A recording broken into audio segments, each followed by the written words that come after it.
Every vibration in the universe just wants to be heard. It doesn't matter what it is. It wants to be heard. It wants to be felt and then played with. And when it doesn't, it gets louder. It's like, no, I have a gift. No, I'm something. I'm unique. I'm as divine as you. It doesn't mean I'm right. It just means I have a resonant truth. I have a divine expression. And so when that gets heard and played with and then created into something we can't see, but it can be threatening if it doesn't fit in our box, or suddenly our whole reality is just like, wait, nothing we thought was real. Wait, we can access other timelines. We can access other personalities. Like these parts of me, there's parts in my body that are trapped in the past due to a trauma. Like there's a kid inside of me, like, and that person can come out and speak. Like, wait a second, no, we need a pill. I'm at a point now where I'm just like, I'm so curious. I'm like, well, what does that voice tell you? Where is it taking you? And then what does that do for me? What does that do for society? And it doesn't mean I'm right, but it's inspiring and it's fascinating and it's moving me. And what I'm seeing and creating as a consequence, I'm really enjoying that process. And I think it challenges everything I believed. Welcome to your awakening journey. Today's destinations include higher consciousness and actualized potential. If all ascenders could now please be seated in a comfortable meditative posture, we're about to ascend.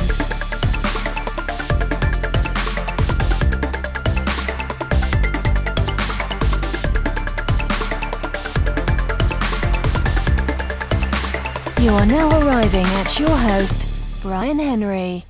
What is up, Ascenders? My name is Bryan Henry. I'm the founder of Together We Ascend and the Ascend Academy, and this is the Awaken Podcast, a show in which we get to dive into some expansive and insightful conversations that will assist you and the planetary collective consciousness in ascending to higher expressions of awareness, divine purpose, and infinite potential. If you are a returning listener, I want to welcome you back, family. And for those of you that may be joining us for the very first time, I want to welcome you to the ascending journey. The foundation for divine creation, the language of the universe, is inspiration. And our guest today in this episode of Awaken is acting from a place of inspiration, and he's inviting us to do the same. Because as Akana would say, there's a story within every energy just waiting to be heard. And in this inspiring conversation that I got the chance to have with him, he supports us in not only accessing and exploring these stories, but creating and living the inspired story that's yet to be told. Akana, who has quite a bit of experience with bioenergetics, both in his own personal healing and as a practitioner, has a profound understanding of how we may, by getting to the roots of the energies and the emotions that are existing in our body, and allowing for compressed energy to be expressed by listening to what these energies are telling us, the story that they are telling us, we can heal disease, let go of beliefs that don't serve us, and begin writing a new story, playing with these energies in ways that feel inspiring, that feel pleasant. And so these are some of the themes that this conversation that I got to have with this inspiring individual, Akana Mandate, circle around: divine creation, inspiration, creating and living out the love story that you're inspired to live. So if you're ready to begin listening into the language that the universe is speaking to you in, if you're ready to play, create, and share, if you're ready to live out a beautiful love story, Why don't you join us for this episode of Awaken? One thing I wanted to do to kind of just introduce you was the way in which we met at the Divine Masculine Roundtable that we were both part of. That was my first time there. That particular roundtable was, as we know, focused on asking questions towards the beings that you channel, that we'll get into, I think, a little bit down the road. But of course, we're having this conversation now because I resonated with a lot of what you shared and brought through on that day. One of the things that struck out to me was the reoccurring use of words such as inspiration and play, which are very much things that I'm feeling a personal call towards bringing more focus towards, being in that sense of play, aligning with a sense of inspiration. These are things that I know for myself, the more that I do, the more I enjoy my experience. So on that particular day, a lot of what you shared about and in relation to these two notions resonated with me. Okay, I hear that. Beautiful. So I do feel like that's kind of where I want to kick things off. Your take on the part that, what do these words mean to you? Inspiration, play. The foundation for divine creation. It's yeah, everything. And it's a process. I think it feels like it's more allowance than it is anything else when you allow yourself to play. I think there's a lot of construct that right now the physiology and the mental construct of humanity is moving from this space. I guess with the channel that I work with, or the energy I work with, says it's going from the era of the intellect into the era of the heart. And when we have that, it's very, it's almost funny. It's almost comical, because they'll say everything's play. It's just you don't realize it. It doesn't matter what you're doing. Like it's all play. It's just how are you categorizing, how are you looking at it. And the more you try to do it, the more you focus it, the less you allow it to happen. But it's still a form of play. And it's a sense of happening in the sense of allowing yourself to be involved in it, in a sense of unconsciousness, a sense of flow, and therefore is a sense of feeling. Because the flow state is allowing yourself to feel, and that's how you're created, you're designed, is to feel more than anything else. So what most people have been trying to do in this construct or in this space was the what is it to play without feeling, trying not to feel, trying to control feelings, instead of allowing the energy to move through us and then cultivate and shift and create and be inspiring in its contrast currently, or in its inspiration. And so the concept of play is a foundation that they always say there's a triad with it. You feel, and then you play, and then you create, and then you share, and then you do it again. And it all begins with inspiration. Then they were showing me, I was taking a yoga class recently, or yoga teacher training, and I didn't do so well. I I was being shown something different than the class, so I was going down that road instead. And it was a really beautiful process. But they talk about the hand with yoga, and each finger being a different kind of energy. And so my hand just started writing above the fingers a different translation for it. And again, it's not like anything's right or wrong. Like what we're doing is amazing. It's amazing what we've created. It's amazing everything that's happened. It's incredible. So the idea that we've been working from the intellect, and it's what's almost comical is that nothing trumps the heart. Like nothing trumps the heart. So we keep focusing at the mind, thinking the mind is what's causing it, but the mind is just obeying the heart. Like we're actually looking right when it's on the left. And it's so interesting in that construct, because that's what's telling the mind what to do. That's what's limiting the construct or creating the construct in which we're playing in, and there's nothing wrong with that. It's brilliant. It's beautiful. And then we get to have that experience, though the pieces inherently in terms of the flow state. So we're going from the intellect, so which is it's more of creation that's inspired through discord, through contrast, and versus the inspiration of flow. And it's still an inspired thing, but That's the it's usually, difference between those two eras. well, one is because it's fighting something. It's not liking something. It's not wanting something. That's what we've been So playing in. that's the one we've been in. Yeah. So it's just like, we don't want that. And then we want the opposite or something else, versus we just see something and then we're inspired by it and see what else is possible.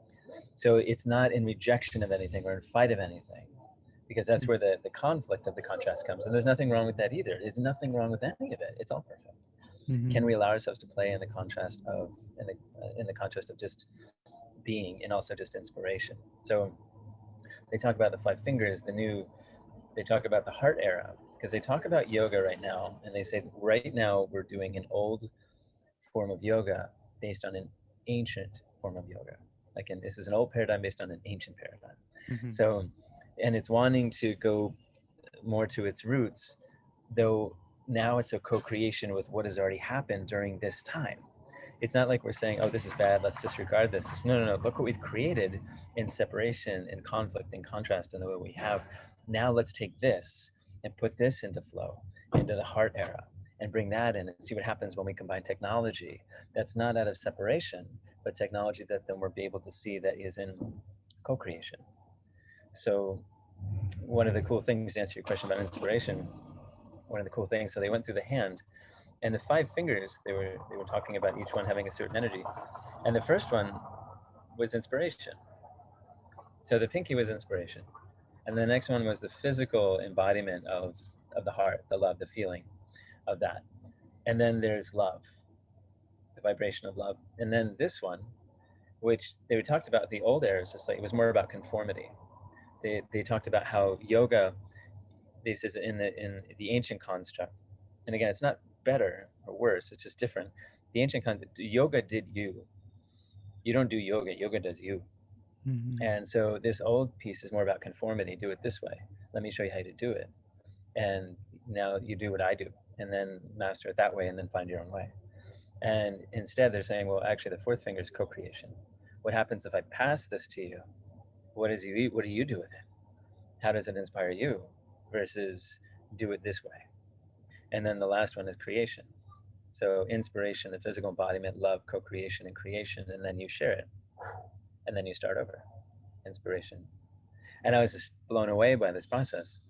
And so when I was taking this yoga class, this teacher training, they told me, they said, don't get up, don't move, which was really awkward for me.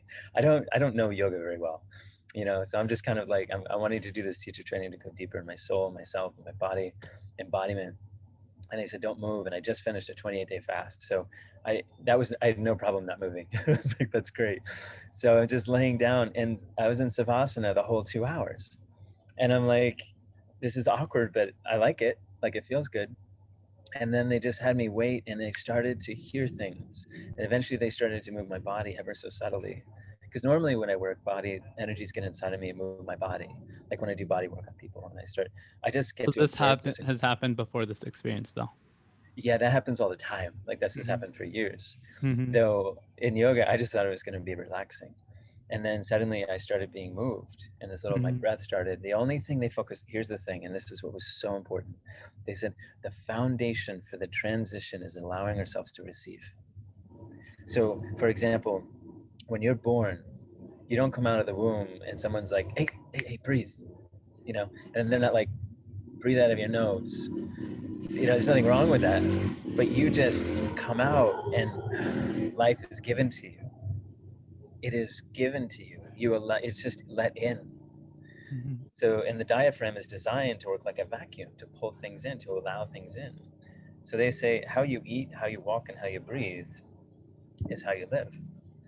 And so the foundation that they have me focus on every day, in the beginning of the day, the end of the day, is 10 minutes of allowing breath. Like, what is it to allow you, breath to move you? And they say when you change that, when you're looking at breath that way, because so many people do breath work. A lot of things are designed around work, around trying to get somewhere, do something, create something, move something, negate something, get away from something, achieve something.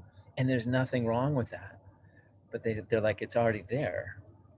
can you allow it in to move you, and you make the discovery through experiential living in the presence of that energy, and let it show you what you could never see before. And that's the exciting part, is because it's everybody has a different co-creation and inspiration of what that is and what it does for them. So they talk about yoga as a story, and savasana is the first pose. They always say that that's the first pose, because you started off as an idea, and you just allow breath into the idea of you, into your vessel. And as you start to allow breath in, it starts to move you, and then you start to awaken what's inside of you is this idea. And the idea is a story, just like yoga is a story. And each pose in yoga is a chapter of your story, and everyone's yoga is different, and the way it moves and the way it cultivates. And there's so many extraordinary styles of yoga out there, but they're all inside of us, they're all around us. So as the breath allows us to move, it then slowly moves our bodies. And so just for one example of that is, so that they had me go in child's pose once. Through the course of this 4 weeks, I was in child's pose for like 40 minutes or so, and I was still in a lot of pain I was barely walking, barely talking from the fasting, which is so powerful. And I was in so much pain, and they just had me breathing and allowing breath in child's pose. And I did ayahuasca once, and I remember I was in a child's pose, and I heard this voice say, "This is the moment where I get to hold you," is when you're in child's pose, when you get to be held. And I thought that was so beautiful, as I was just on the ground in child's pose, breathing next to a fire. And because you don't have to breathe, you just get out of the way, allow breath, allow life to move you. So as I'm sitting there, allowing it to move me in so much discomfort, but the pain is also just, it's emotional energy, it's stories in your body. Then after 40 minutes, they said, okay, move. And it was hard to move. It's like, like having your arm under like something heavy for like 2 hours and something you're trying to move your hand. So I tried to move, and I went to place my hand down, moving forwards into like a tabletop position almost. And then I went to have my other hand and went to go place it down. And just before I touched it, the voice said, "See, now you're learning to crawl." And I was like, wow. So I started to understand that construct, and there's no right way or wrong way. We have a way that moves through us and creates this story. And it was just profound. So that went on for the whole month. So that's where inspiration, the allowing ourselves outside of the construct, the conformity of what we know. Because I didn't pass the class. Like I was not, like I was just following everything I was being told and shown. And what they did is amazing. What I was following, I needed to listen to, I had to do, no matter what. So I wasn't showing up, I was late, I was sleeping outside, like it was whatever it was. Mm-hmm. And it was such a magical, fascinating, beautiful journey. So, but that starts from inspiration, and it won't look like anything anyone knows or you'll read about, because it's yours, it's your story, it's your yoga that's moving through you to take you on a journey. That's you. How do you tune into that?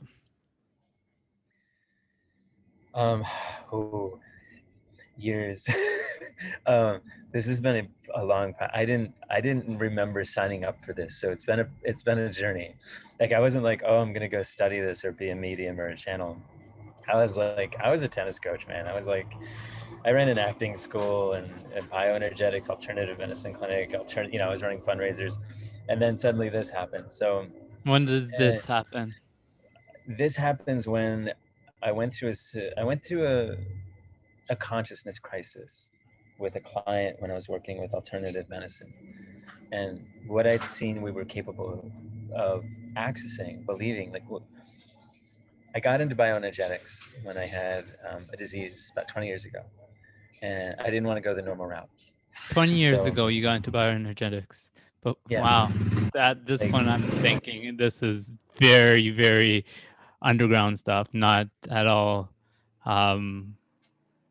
like hard. These days, it's a little bit out in the open, but 20 years ago, I'm assuming it wasn't being talked about very much back then. No, not much at all. I was looking at alternative methods for this because it looked like it was pretty solid for cancer. I was like, okay, well, chemo doesn't feel good. None of these other, I'm just like, and there's nothing wrong with that. People can go whatever route they want. Like it doesn't matter to me. I was just like, that doesn't resonate. Something else has got to be there. But I was like, there was nothing I trusted until I talked to my chiropractor, and she's like, so there's a guy in New Jersey you should talk to. And I was just like, tell me about it. And she explained how bioenergetics work, and I was like, that resonates. That feels good. Like I'm willing to go for it, And it's a really challenging moment, because it's like your life's on the line, man. Yeah. Like in this context of this life and this reality, it's just like, as far as you could die if this is the wrong choice. And so there's so much trust, but you got it. When it resonates, you got to listen to that no matter what. You don't have to, but when you do, it's like, that's when everything happens. That's when the magic, that's when the miracles, that's when it takes you down this other road, because that was part of my yoga, and the girl next to me was blind. She was at the session, and I was in there waiting in the waiting room. And then we had the same appointment scheduled 6 weeks later. She came in and she could see. She'd been blind for 12 years, and I was like, what? Like, what just happened? And she said, yeah, there was a calcification that was resonant in the back of her eyes, and was able to, so all these, I was just like, this is amazing. Wait, repeat that for me. Sorry. She was blind for 12 years and was able to heal that? She was 14. She was blind for 12 years. 6 weeks later, we had the same appointment, and she was right next to me again, and she could see. Wow. So I was like, what is this? And so I just believed even more. And so my sessions, instead of being an hour and a half, I would ask so many questions. I'd be in there for like 3 hours. And he was so generous. He was just like answering everything. I was obsessed, because I wanted to know another paradigm of the medical model, because the current one is amazing, but it didn't make sense to me. I was like, yes, and like, what else wants to come in? Mm-hmm. And then, so for 10 years, obsessed, and then finally became a practitioner and got into that. When everything changed was about 4 or 5 years down the practitioner road. What we discovered in our clinic, and I was also taught, I was really fortunate to have amazing teachers, but you get your teacher and then you go on your way, and then you make your own discoveries too. Like, and then you start co-creating and collaborating. It's an amazing process, because bioenergetics, you can do and use you can literally do it a million different ways. It's endless what you can do with it, because it translates everything to vibration, and it combines Western technology and Eastern medicine. And then so everything's in the same language, and you can approach it however you want. So what we discovered and were shown, and then discovered even more deeply in the most profound again, we're being shown this. It's not like, oh, look what we found out. It's like, we're just going down these rabbit hole, and the universe is speaking to us. And we found that everything went back to emotion and DNA, and miasms too, but emotions in particular. And it was just absolutely amazing. And we can't claim to cure or treat, any disease. And I get that too, actually, because at the same time, I'm not curing anything. I'm not treating anything, or diagnosing anything. All we're doing is looking at what is real, what is resonant, what is held in the physiology. And once it gets to be heard and seen through processes that are being believed and acknowledged, felt, and then we're actually tapping into what is at the root of everything, the body does itself, like it takes care of itself. So we were seeing miracles overnight, like things that we were just like, oh no, that doesn't go away. This is incurable. This is permanent. And we're like, actually everything's light and everything's malleable. So that doesn't make sense. And also in seeing it, and seeing, like, mine was gone. Like I was suddenly 3 days later, after having my appointment, all my symptoms were gone. This is from cancer. Well, I can't say I didn't have a formal diagnosis. Mm-hmm. Though I can also say that, I had a massive growth. There was a resonance within my process, and I didn't say anything about what was going on. And then a dear friend of mine, who's a surgeon, took a look at me. He's like, yeah, you should get some chemo and get this cut off. Because I went from 5 hours a night sleeping, maybe 7 max, to 10, 12, 14. I was really lethargic. I couldn't get up. I had basically a third testicle. So once I went in, and things were shown, and then I got these homeopathics. And again, I'm not saying these are cute, it's just like, it's what it's doing is it's acknowledging this root, and the body is then empowered through this process. The root being Um, the emotion. Emotion, yeah, the vibration, the emotion, the sound, the light, all these things are tangible process, which is profound in what they're able to do. So once you shift the emotional story, everything in relationship to it shifts. Once the root is done, the whole tree changes. And so I've seen the most extraordinary stories where I'll see something happen, and like we can test where the resonance is in the body. We can say, all right, so this person, they come in with whatever they want. And again, we're just here to see what resonates, what's coming up. So we see what resonates for the story, for when it happened, where it is in the body, where it's resonating in the body, where it's, and this isn't a diagnosis. This is what's vibrationally holding a resonance. It's like a lie detector test for the body in this co-creative process, where when you test somebody, a lie detector test, when they're being honest, it holds a resonance. That's why the thing doesn't go crazy. It's just holding, because the energy is complete, the cycle.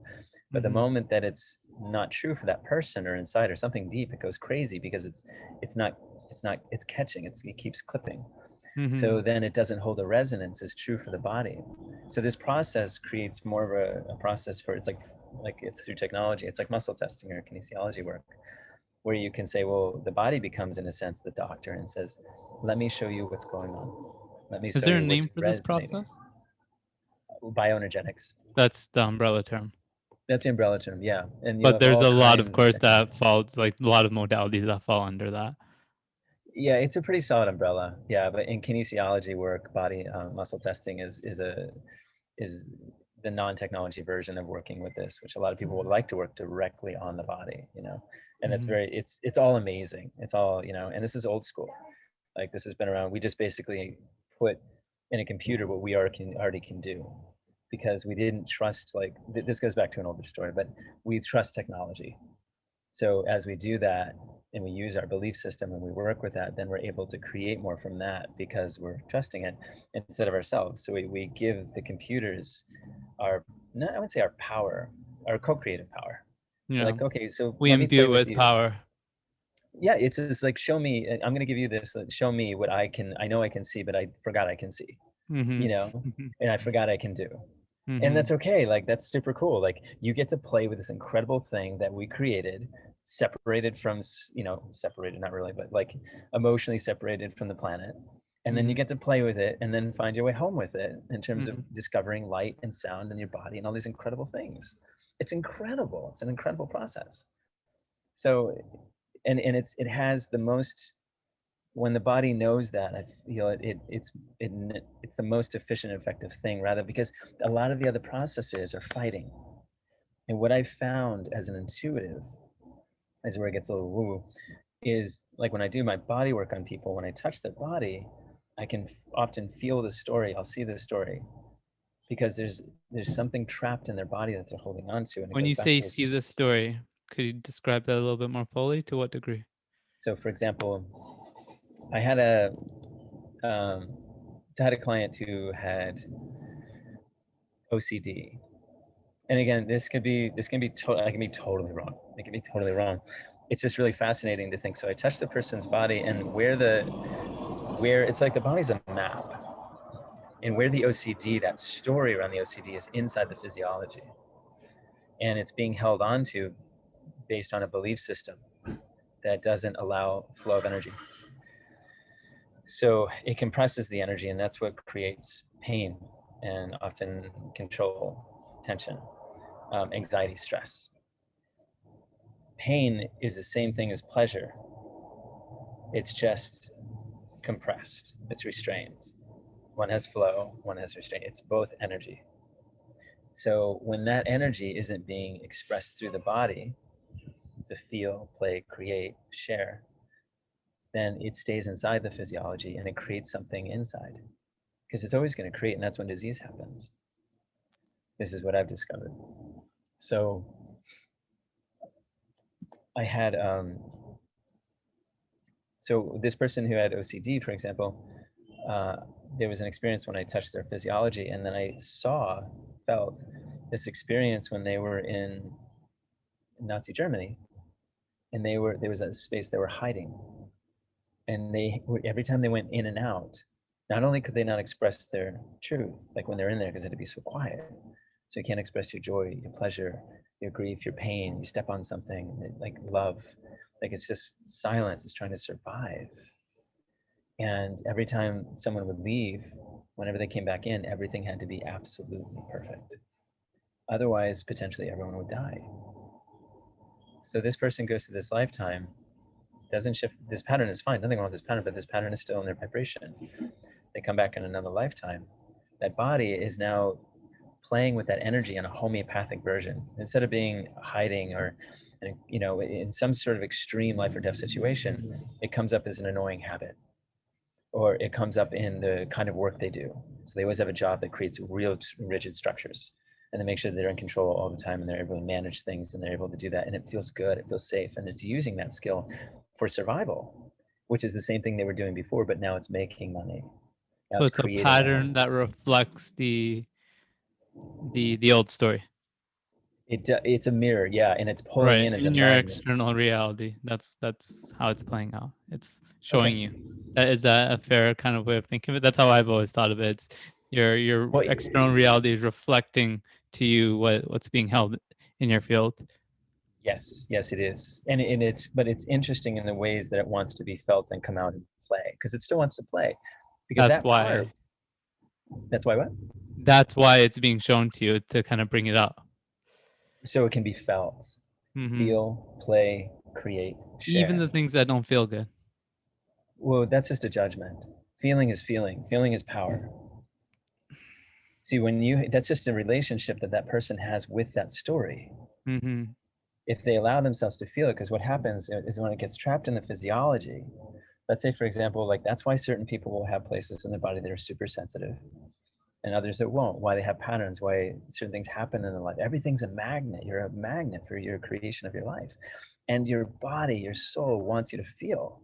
That's what you're designed to do. And any emotion that is in a state of flow is pleasurable. Whether it's grief or anger or rage or ecstasy, like they feel good when they're allowed to move through you like water. And from there they create. Because it's to numb one is to numb them all. And that's what we've been doing, is we've been trying to numb all these emotions, because we've been taught this is not good, this is not good, this is not good. This is not safe, this is not safe, you can't survive. And meanwhile, they're like, well, actually, this is your heart. And when you access that emotion, underneath that is a gift. There's something hiding underneath it that's a gift. And when you feel it, and your eyes are open and you're breathing and you're allowing this in your side of your physiology, when you feel it, it'll show you something through feeling, just like yoga does. And it'll show you a part of you, and it'll be exactly what you need. And I never know what that is. And that's the beauty of it. Like, it's an amazing process to get to like watch people go on their journeys or see what their experiences are like in these processes. It's incredible. And it's so intimate. It's so beautiful. These are, even the deepest, darkest tragedies have these extraordinary, because everything's a love story. Like everything is a love story. So can you find the love is the question. And that's the scary part, because when you do, it kills all the other stories. That's what everybody's protecting against. When you find the love, it kills all the other stories. You say that's scary? It is scary. Why? Because one, you remember who you are when you are. There's so much power and energy in that. And then there's the letting go of this old story of what you thought was or who you were. So as you let go of these pieces, you lose that part of yourself. You don't lose yourself. What it does is it reallocates that energy into the love story, into love, which it's been all along anyway. Like, that's kind of the funny part, kind of like the head is part of the heart anyway. It's like, it has been the whole time.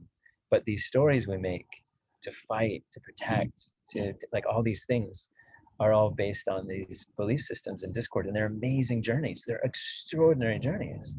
Nothing wrong with any of them, But once we see, that's why love is at the end of every story. That's why they get rescued at the end. That's why we have this whole process, because it doesn't happen to the end, because if that was there, none of that would have happened. So they get to go on this adventure to be brought back. And that's why all these stories and movies and everything gets to be written, because we get to find it in ourselves and in another through remembering, through achieving something, through through a process that takes us somewhere, because then we remember who and what we are, because we went through it and we realized, wow, we are the ocean, we are the sun. We're not above or below anything, we're equal to everything. It's just, can you hear it? Can you feel it? And when you resonate in that way, then everything is pliable. Everything is pliable once you remember you're equal to the sun, because the sun can't do what you do and you can't do what it does, but together you can play. But if you're below it or above it, it'll remind you one way or another, to want you to step into yourself, to empower you, to give you this extraordinary journey to life. Just like a disease would. Disease is just, it's not there to kill you, it's there to inspire you to live again. It's inspired you to feel everything that you weren't allowed to feel. Suddenly, now that this disease kicks in, it's like, oh shit, all this stuff comes up. And then you feel it. And that starts to move again, the emotion, and then the stories, and then the connections. And then suddenly you start doing things you never thought you would do, and you start hearing, because everything's based on this intense, it's just like, there's no more blocking this. It's like, something's happening, we're gonna do something, and then you start living in a whole new way, and it's just a different experience. There's nothing wrong with how you were living before. Your system's just saying, let's do something different. Let's see something, let's try this, because the more you feel that, the heart never breaks, it only breaks open. That's why heart disease is the most common ailment in the world that kills people, is because they're not allowing their heart to be felt. That's what it is. So, and it all has a root. And that's the interesting thing I kept seeing in my office over years. I was just like, okay, so I see these patterns and it's amazing. Where's the root? I was like, wait, where did this all come from? And then I was like, and then it was the planet. I was like, oh. And then I've gone through so many experiences with, whether, it's plant medicine or psychedelics or meditation or just life or adventure, like so many different ways that we have these processes that get to teach us and show us things. And one of the things I got shown, you kind of, in my process, I'll get invited, I'll hear the invitation to do something. And I'll just get like, it's almost like Savasana, lay down. And then I don't know what's gonna happen. I'm here, I'm showing up, heart's open, let's go. So I'll get invitations. They'll be like, show up at this location with this and this. I was like, okay. So I show up and then I watch what happens, or I allow what happens. And then I experience life, and it changes my physiology. It changes my vibration. And I have more awareness, more connection, more inspiration, because I'm getting to be able to feel everything. Because inspiration is through feeling. It's not a mental construct, But the mental construct is still a process of feeling. People just don't acknowledge it that way. It's really fascinating. Yeah, we So, kind of separate it off. There's this idea that, there's mind and there's body. And I think that creating that dichotomy, that the difference between the two can cause for this sense of not being in harmony with oneself. Do you see what I'm saying with that? yes. But you're saying it's still coming from the heart. Yes, it is. And even like our phrasing of it often is in a way that creates conflict. Mm-hmm. Like it's not in harmony. It's not like we're already judging it and seeing it and writing the story for it before we're, instead of, because they'll say the energy I work with says, okay, there's two things, curiosity and allowance are the keys. And even beyond gratitude, celebration, and there's nothing wrong with any of it. But they're like, these are some keys, but allowance is the biggest one, allowance and curiosity. Because everything is what you think it is, and nothing is what you think it is. Like when I see trees now, or when I had experiences with nature in a sense where I'm just like, oh, we categorized you as a tree. Oh, or you're a birch tree, you're a pine tree. That's like saying, well, you're a black person, you're a white person, you're Caucasian. It's like, yeah, each one is unique. And just like us, trees also work with time in a certain way, work with the environment, like in ways that we are limited by our comprehension because we separated ourselves, so we're not able to hear it. And that's a fascinating, amazing thing. Like when we look at a tree and we think about what we can use it for, and then something, it's not like we had this brilliant idea, like let's build a house with it. Like the tree's co-creating the inspiration with source, with nature, like with ourselves. It's like, what can you do together in the reality you're working in?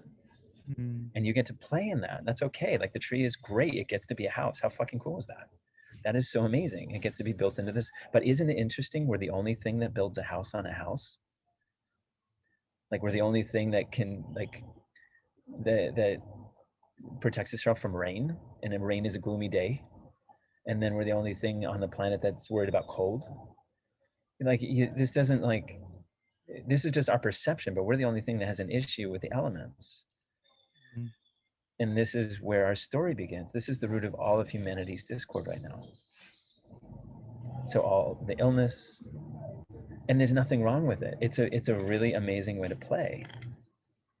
And this is an amazing time because they talk about that. They say that population is not a problem at all. It's an asset. The reason there's so many people here is because everyone wanted to be here for this moment. And because love, just like when you take Emoto's experiments and you look at water and you're sitting there with that water, and when they meditated over it, they would change even I think the fifth dirtiest water in the world they were meditating over, and cellularly made it drinkable. It's just amazing. In a matter of just a short amount of time, like within I think a couple hours, 40 minutes into 2 hours. Don't quote me on that part, but I know that part of the process happened when they just resonated with love, meditated with love with the water. What if 8 billion people resonated with love on a planet? What if 100,000 people resonate with that kind of depth of love on the planet? Because when you resonate with that, it's such a, I don't want to say high vibration, low vibration. It's just such a resonant vibration. Because even by saying high and low, light and dark, we're already separating. You already set yourself up. Mm-hmm. Like, unless the dark is something that you're fascinated by, because that's where the treasure is. That's what you don't see. That's what you don't know yet. That's the exciting part. That's the inspiration, that we've made it into a fight. And then the light is good. It's like, no, the light is just what you can see, you know? And the dark is what you haven't seen yet. And it's constantly moving around, just like the earth, you know, just like the moon, like it's always moving. So that's where the magic is, that you haven't seen yet. And the light is bringing it into sight and experience. But it comes from the dark. It must come from there. Yeah, you already see the light, but at the same time, when we do that, it also can redefine what is in the light. What you think is a tree isn't just a tree. Mm-hmm. It's not. Like, that is not just a tree in the way that you understand it as a scientist, as a biologist, whatever it is, or even just as someone who just loves trees. Like, he's just like, oh, this is a beautiful thing. And it is that. But what trees are capable of and what they are is so much more. But until, it's like a great analogy is like, with kids, right? So, you know, a lot of, like when I was a kid, I used to see ghosts. It was just a thing. And I know a lot of kids who see like imaginary people or fairies or things like that. I run these kids every once in a while, I guess resonance. And then people say, you know, the classic story is they say, well, that's not real, or they just stop doing that. And then suddenly they don't, and then they stop seeing it. And the moment we say, oh, that's a tree, this is the yoga pose, here's the progression, here's this, there's nothing wrong with that, because it's going to take you somewhere, it's going to stimulate something, though it doesn't allow for that unique vibration of that individual to co-create with source and see what wants to be played with, and then created and then shared something new. So, and that's not good or bad or right or wrong, it's just different, you know? So would you say that our definitions and our concepts can be limiting of something more?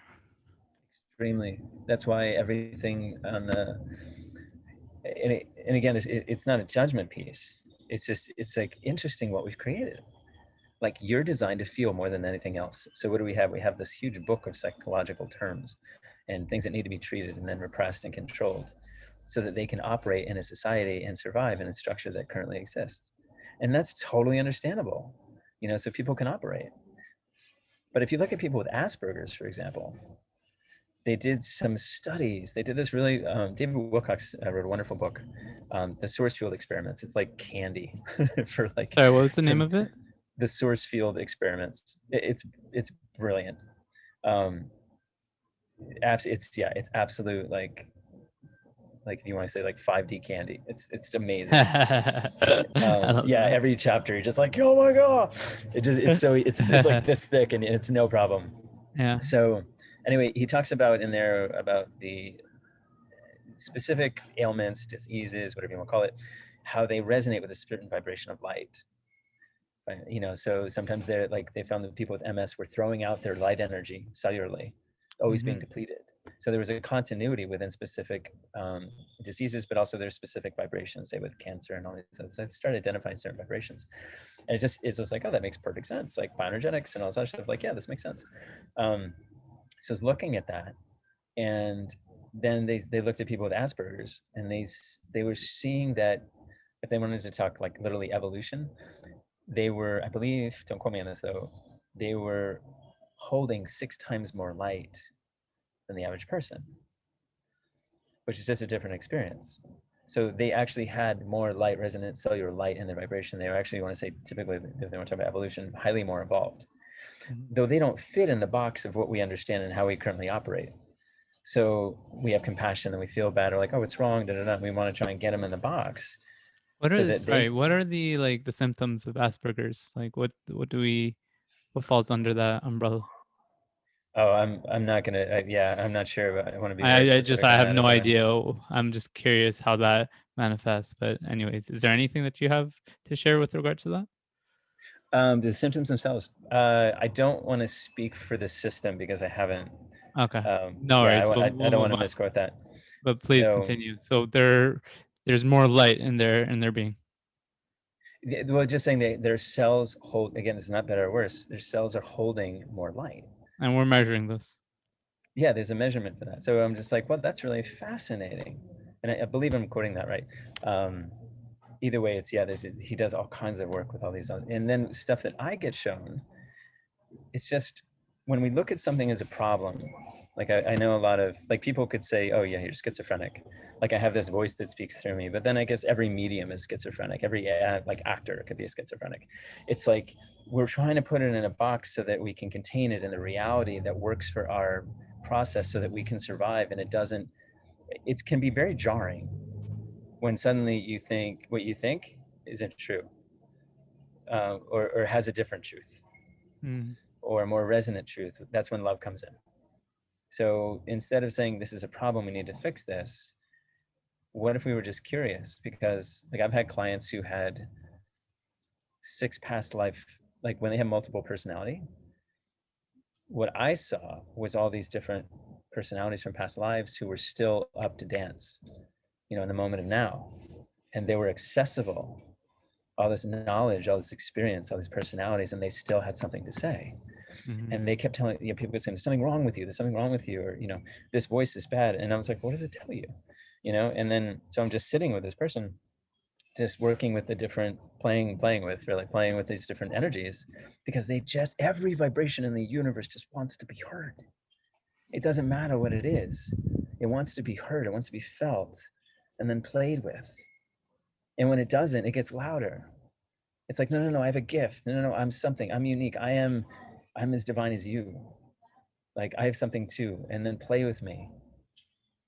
It doesn't mean I'm right. It just means I have a resonant truth. I have a divine expression. And so when that gets heard and played with and then created into something we can't see, but it can be threatening if it doesn't fit in our box, or suddenly our whole reality is just like, wait, nothing we thought was real. Wait, we can access other timelines. We can access other personalities. Like these parts of me, there's parts in my body that are trapped in the past due to a trauma. Like there's a kid inside of me, like, and that person can come out and speak. Like, wait a second, no, we need a pill. And there's nothing wrong with that either. There's nothing wrong with that. Like, I'm not against any of these processes. That's a profound process. It's a choice. And then what is that? And it works. And it's really great for certain creations. I love that. I'm at a point now where I'm just like, I'm so curious. I'm like, well, what does that voice tell you?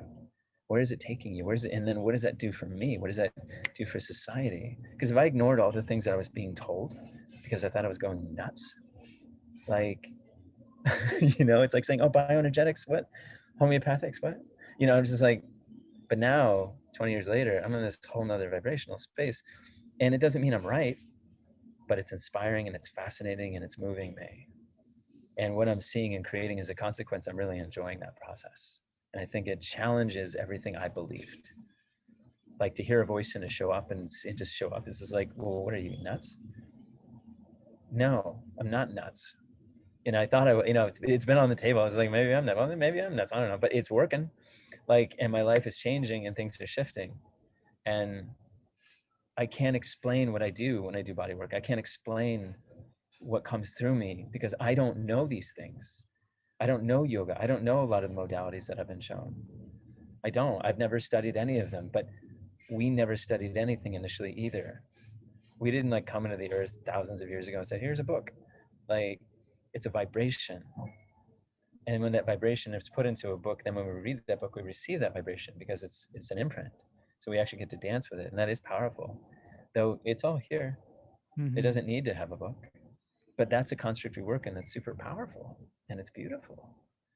So everything wants to be danced with. And when you dance with your disease, because you can hear it and it's not trying to kill you, it's trying to help you, then it becomes your co-creative partner. When you have a life circumstance, some people, like, they're alcoholics and they have all these issues. It's like, well, why is your system wanting to go there? What's it trying to do? Not like, oh, you're a fuck up, you need, all these things. It's like, because we can bury these parts of our process that our soul is going through and miss the gift. Instead it's like, I survived cancer. No. Cancer saved my fucking life. Cancer took me on a whole new direction. Like I pulled, I just pulled somebody out of the water 3 days ago who's dead, and I'm like, why am I doing that? Like, so many questions are coming up.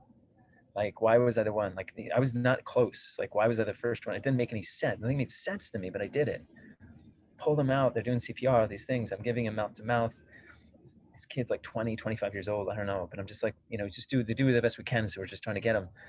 And then I touch his mouth. I watch the air go in and I see his chest heave and then drop. And then we're still going. Water's coming out. And then I go to do it again. And what was on his mouth was what was inside of his body, his soul, his energy was there. His acid, we can call it technical terms, but his life force, his energy, what was inside of him was here. So You I saw went and this? put what? You saw this? I saw him. I didn't see the life force. I felt it though as soon as I put my mouth on him the second time. And then the stench, the energy of him, the breath of him as it went back, it's like he gave me life. And then something purged from me. And I can write the story to say, oh, and I can look at the chemical thing and the reaction, say, oh, but energy goes beyond that.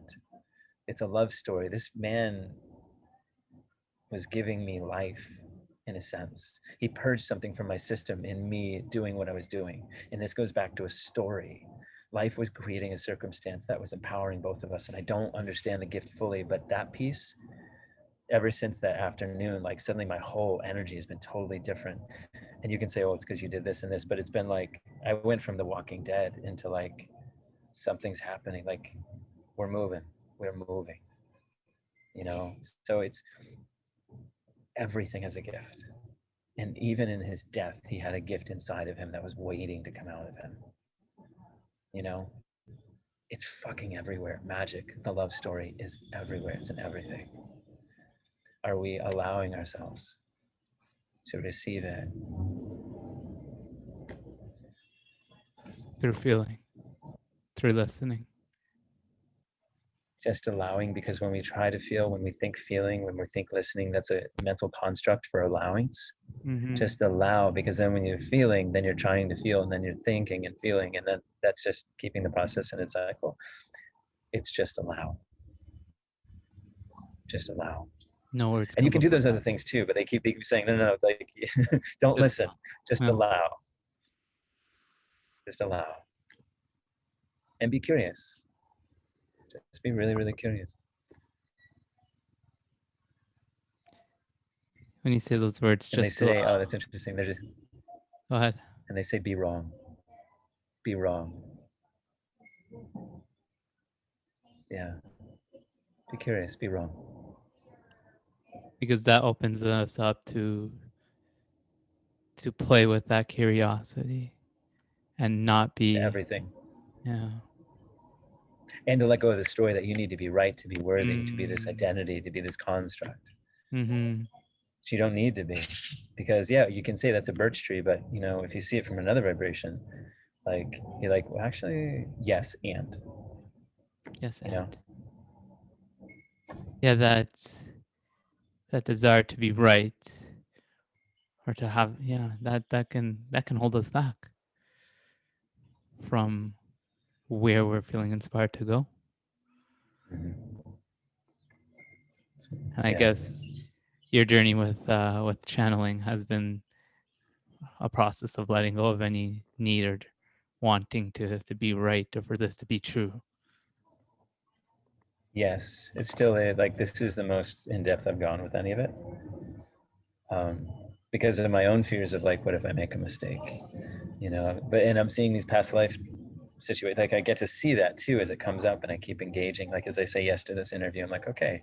And then how excited my system is, my body is, to be like, I finally get to express what's inside of me and just like, you know, share it. What's that feel like? It feels liberating as fuck. It's just like, because I love what I've been shown, it's so beautiful, and I know there's more. I know it's endless, so I'm just like, this is the beginning. And I don't need to be right. I don't fucking know what I'm saying when I'm talking half the time. I don't know what my hands are doing. I'm just watching them and seeing the most profound results. I'm just like, this works. And I'm like, suddenly I don't know acupressure, I don't know any of these things, but my hands certainly do. So I'm like, wow, what if we could all access these processes, these energies, and play with them and allow them through us? Another phrase that you use that just, I feel it right here, is let life move you. Yes. I mean, the words, of course, can only do so much, but can you do your best to point us to allowing life to move us? What, Yes. perhaps describing the sense experience of that. What does this mean? I love that question. Um, this is great. So every time I'm talking or having a conversation, it's like like I'm always hearing this other energy talk, all the time. So it's like as I'm talking to you, and when you talk, and they're just like, sometimes they're like, no, actually this vibration be, and I'm like, okay. They're like, you're so excited.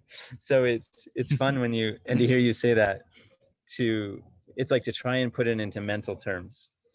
Well, we have to do a podcast. It can't just be a silent recording. No, you're right. Do you feel it, everybody? We'll allow it. No, Let's totally. just all feel. And No, it's love it's to hear. perfect.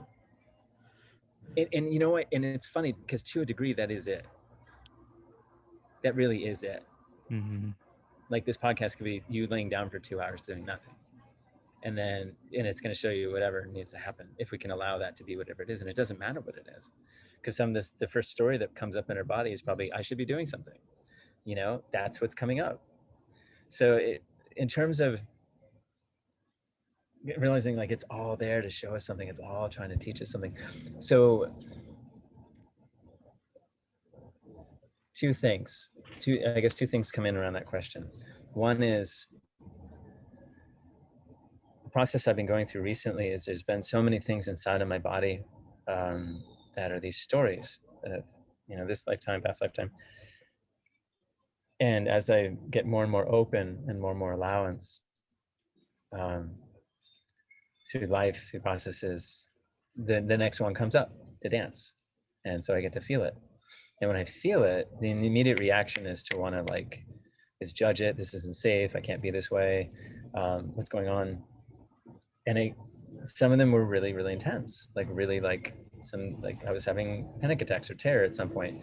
And we can say, well, you got to get that under control. And I'm not saying like you want to be able to operate and do what you need to do. We're not here like, you don't want to throw yourself off a bridge.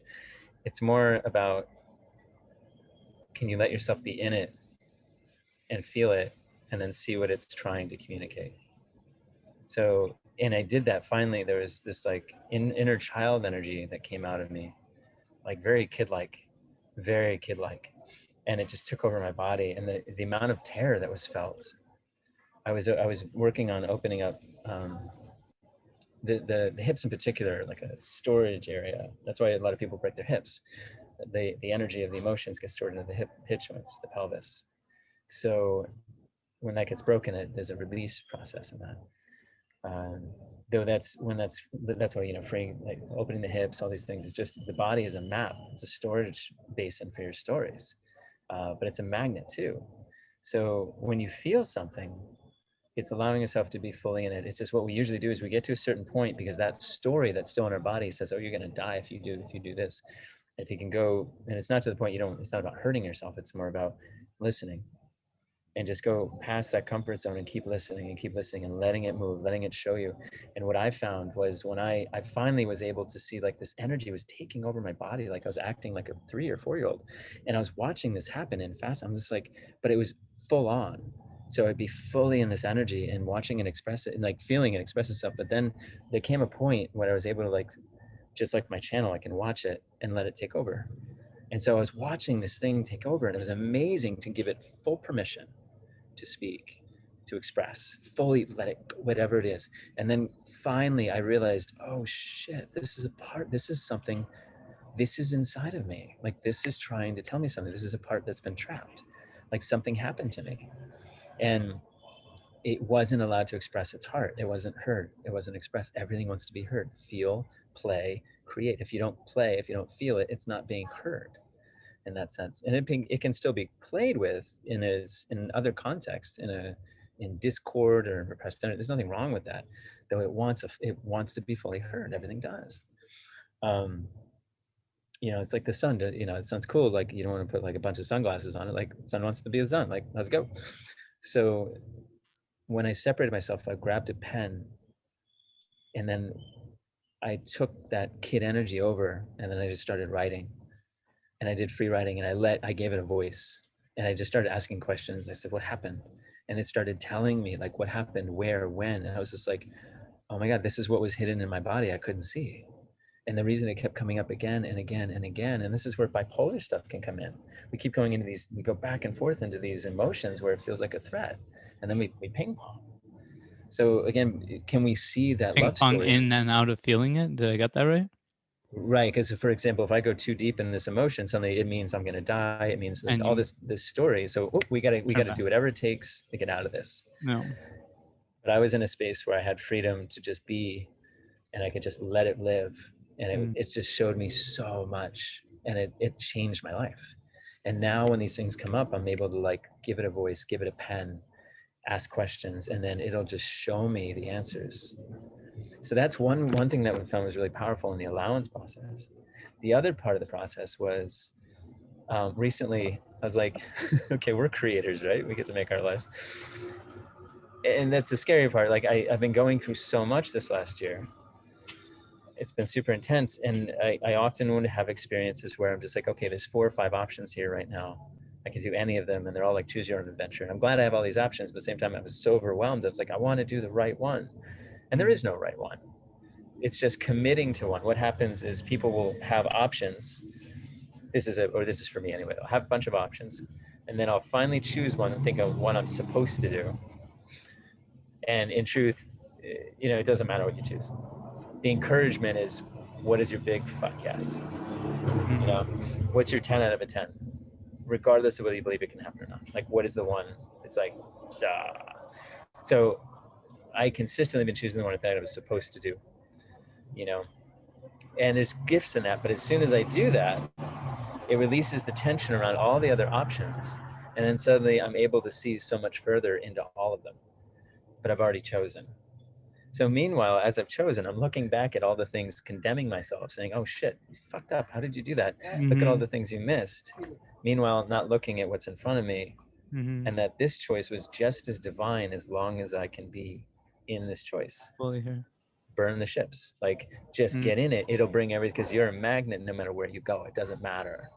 You can go to Antarctica, you can go to Vermont, you can go to Mexico. Like, you're going to pull in what you need because you're a magnet. as long as you can allow yourself to feel and be present with it.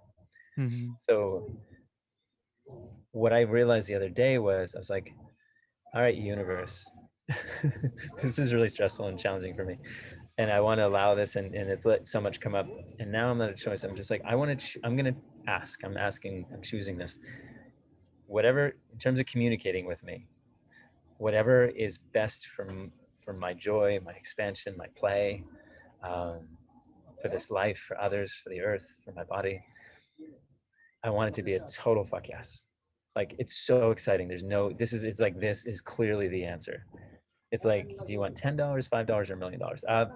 I'll take the, it's just like, so yeah, $1,000,000, there's no question on it. And so the next day I get a phone call for an offer for someone who says, I need you to go pick up this technology, and then you're going to take care of all these other things for you, blah, blah, blah, blah, blah, with bioenergetics. It's like the latest technology. And the owner of the company just asked me to grab the technology for them because it was in Costa Rica. I was like, yeah, that'd be an honor. And I get to use the technology. I get to expand my process, but also get to support the company and support the people I'm with here, because it has incredible technology. It's incredible technology. And What that is was it, just out of curiosity? I have to look it's it up. called SV2 Insight. It's it's the New Human. It's a really amazing company that made the technology, the bioenergetics technology I was introduced to initially 20 years ago, and they've Mm-hmm. expanded. They're incredible. They're just amazing people. And this is available to consumers? Anyone can purchase it, yeah. Oh, And they also okay. have an incredible line that's based on all kinds of geometry. Yeah, they're just brilliant. Like, when you get into the science of what they're doing, it's just like, wow. Like, Gonna it's have like to look into intuition, other realm, and science combined. it and bringing it together, bridging that Uh, gap. So the new so human, it, what's that? the new human is what the The company's New called, Human. right? The Okay. New Human. Yeah. Nice. But that was a fuck yes. So I'm just like, if it's not a fuck yes, I'm just feeling the things that scare me, because I'll see little things come up to make me want to flinch or react, or just because it's like, oh, is the money going to be there? Will I be able to eat? Will I have this? Will I have that? Will I have a place to stay? And then I'm like, you know what? You got me. Like, I'm not, instead of saying yes to those stories, I'm just going to feel them. I'm going to write what they want to say, and then create something with it, because I'm feeling it. Now I'm playing with it, and then I'm creating a document, and now I'm sharing in a lighting, with a group that I work with, and I'm sharing on Mm. Facebook. And then what it does is it gives that voice, not to get rid of it, it's to be honored. Like, what you've been through, what you've been through in this life and past lives, regardless of how tragic or dark it may sound, like, those are epic stories. They're love stories. And to experience those that are profound, and to negate them and to judge them as like, oh, these things are bad, you can do that, there's nothing wrong with that. But do you see the beauty and extraordinariness to be able to experience that, you know to go into space, to go to these people who went through these incredible experiences where they were, in what is it to travel the world, without shoes for 5 years? What is it to be incarcerated in a cell for 5 years? What is it to be, in a desk job for 5 years, or to be, on a boat for 5 years? Like, what are these things, And so a lot of people get to have these experiences, though, because of the judgment of their oppressor, they felt like they couldn't express the truth, or they weren't free. Then those pieces get built up inside, because your body, your system wants to create. That's what you're designed to do, is to create, and it's from pleasure, it's from flow. And when you can trust the heart will take you everywhere. It will see beyond all obstacles. Like, there'll be 1,000, creatures in front of you wanting to kill you. Your heart will tell you where to go. It will get you through it. Like, it knows. It's just, can you burn the ships? Can you fully commit to it? Can you allow it to take you on a journey? Let your heart take you. And that's when the fuck yes is so easy, because it's based on this excitement, this passion, this inspiration that then embodies your body, your heart with love and co-creation, as it brings in all these things to play with. And then you create something, and then it becomes part of your masterpiece. That's you. That's life. And then it inspires others as well. And as you vibrate with that, you consistently pull it in. If you're vibrating consistently with that co-creative, sensual pleasure, flow of energy of life, even sexuality, like that vibrance, not of needing anything, just the vibrance, because sexuality is it's creative energy. That's all it is. It's like inspired creative energy. It's an easy light, but it's all, like, everything we create is like creative energy, so we can use it for whatever we want. It gets cultivated. And when you flow from that, you keep pulling in things that want to continue to do that. or you'll pull in the things in the way of it to try and expand it out so you can feel it and then keep moving in those directions if you want to. And it doesn't matter. And it doesn't matter. You do whatever you want. Do whatever you want. What do you want? You know? Getting away from the notion of there being a right thing to do and finding No, that there's no fuck right or yes. wrong. What's your fuck yes? Because that, the universe speaks to you in inspiration, not in dogmatic needs of what you need to do, unless that's inspiring for you. But everything's great. It's not like this is wrong, or if it wasn't inspiring, like, great. It's moving something. Like it does. It's all good. We just haven't given ourselves permission because of what happened with the earth. We're literally, and this What do you is mean what's what called, happened with the earth? so there's a lot of people talk about this, but what I was shown when there's so much human discord with the earth, and like one night they had me go out. I was up in Portland at the time, and it had just been raining all day, and it started snowing. It was like 34 degrees or something, and they're like, go in the backyard naked and lie down on the ground. And I'm like, fuck that. I'm like, no. And they're like, go in the back and then lie down. I was like, no. I was like, okay. So I'm like, for half an hour, I'm just like, I don't want to do it. I don't want to do it. I don't want to do it. And because I have this huge thing with cold, you know? And then I finally I was like, fine. You know, it's like 2 a.m, right? And I go outside and I lay down and I'm just like, you know, I'm just letting it in. I'm just like, oh my God, you know, just like breathing. And then after probably like 2.5 minutes or something, my body just like sprung up, catapulted, and started screaming in some language I never heard before at the earth. Like literally, I could feel myself not down, but like at the earth. And I was just like, I'm like, I have no idea what's going on right now. I'm just like, yeah, you know, it's just like, I guess what I call it heart language, what people call light language. I never really known much about it at that point. And I was like, oh, that's what that is. And there was so much rage coming out of my system. I was so angry. And I was like, oh, that's what's inside. And then it showed me about the time, and I immediately saw all these pieces from the story. I was just like, oh my God, What I story? see it. The flood. So it was showing me that, you know, there's different stories within this construct, but the flood happened, right? What primates do when they're angry is they throw their feces at something they're angry at. So what do? We shit in our water. You know, it's like, what do? We have power plants and we throw our trash in the ocean. Power plants use water. Like they're constructed using water to then throw the toxic, what we call toxic. I mean, the earth can handle anything, but it's like we're doing this thing and we're basically saying, fuck you. We even have the oil where it's even pummeling like a fist, a hammer into the ground. We're pulling the blood. Like all these things are metaphors for our rage as we, instead of using things like pyramid technology and solar, that's why we're so resistant to do all this stuff, is because we didn't trust the earth. We didn't want to do it with her anymore because we all got wiped out practically by this flood. So when it wiped everybody out, it's like living in a kitchen with your mom and she stabbed you in the back at one point. And you're still in the kitchen with your mom, but you forgot. But something's not quite right. So we're on Earth, like we're here. And it's like something's not quite right. So what do we got to do? We're going to build houses. We're going to chop down trees. And there's nothing wrong with any of the actions that we're having. There's nothing wrong with anything we're doing. We're doing it from a place of discord and protection, not inspired creation. So it's going to reflect accordingly. It's really our discord with ourselves. So we thought we did something wrong. And we control the water temperature. We control all these things. You know, that's why Wim Hof's work is so incredible. It's because he's going to the root. And it's amazing. And a lot of technologies are too. A lot of different technologies are working with root vibrations that are helping us allocate back to the planet in this really coy, amazing way. It's super subtle. And we wouldn't know it because we trust technology. So it's helping do it. And the earth is working with us in that. The earth is always trying to help us nourish ourselves and bringing us back in that space. It's beautiful. So when we did that, we had this big separation. We made those into gods. So suddenly we're like, we made the elements into gods. And then we controlled whatever we could, which is animals, which is land, which is pulling resources out by saying, fuck you. Now we're going to burn them. And now we're going to do it for our own heat, our own nourishment, our own comfort. So we feel like We we're taking don't care trust of the earth because we weren't trusting the earth anymore. So we because we're separate angry. ourselves. Yeah, because, well, we, not the earth was angry. We're It's just angry. there's a relation, like the reason people would get in these canoes and go in the ocean for thousands of miles, and they say they populated these islands in the middle of nowhere. Like, yeah, of course they did.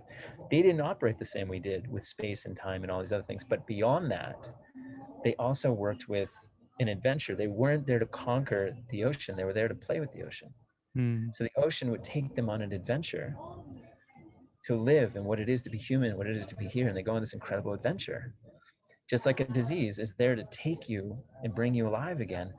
This is to help people go on these incredible adventures and discover new things and see what was possible. And that's fun because they're creators, we're adventurous, we're designed that way, you know? And when you can hear the ocean, like, whoa, that's amazing, because she is you and she's equal to you and she wants you to play with her and everything in it. So does the sun. What do? We put on sunblock. But the sun is always talking. Like, there's so much information coming from the sun at all times. The air is full. You're breathing in life force. But we just use it to survive. We just look at it on a scientific level, which is amazing. And you are the elements. You are mostly water. So, and again, that breaks down in so many different ways. Look at all the most effective modalities that help with health. A lot of them are like ozone, O3, H2O2, you got hydrogen peroxide, you have water, you have frozen water, you have ice. What do we do when we have inflammation? We put ice on it. But yet blood is actually the expression of love that goes through the physiology from the heart. That's why things get inflamed. It's because love is coming in there. And then to say, well, here's what inflammation does. This is our relationship with love. So what we do, we put cold on it. But what the cold does when we put ice on it is it goes back to the discord with the planet, which is a discord with ourselves. So then we start to heal more naturally because the ice is on there to reduce inflammation. It's actually it's to work with the story. That's what blew my mind. I was like, this is a love story. It's amazing. It's all a love story. Akana, I'm going to ask you one final question. Okay. Thanks for all this time. You're thanking me. Yeah, wonderful. It truly was. Before I express my gratitude as best as I can, I do want to wrap things up with my favorite question of the show, grand finale. You've said a lot, you've shared a lot, and I've loved it all. But I have a feeling I'm going to love this even more so, perhaps. You ready for my ascending question? I'm not sure. Yes. Yes. Brother, you just realized the power to telepathically communicate with all of humanity. What do you say?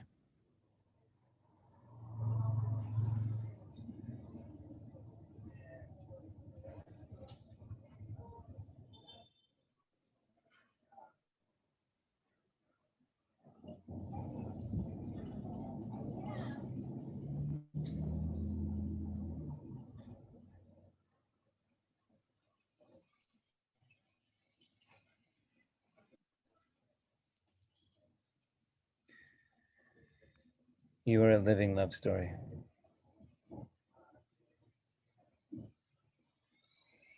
And an expression of the divine, designed to feel, play, and create with everything and discover what it is that's possible, which is everything. Thank you. Thank you. Thank you for your time with me, this amazing conversation, for all that you're sharing and the work that you're doing, for just being here, for joining us on this planet at this time to play with us. I appreciate you.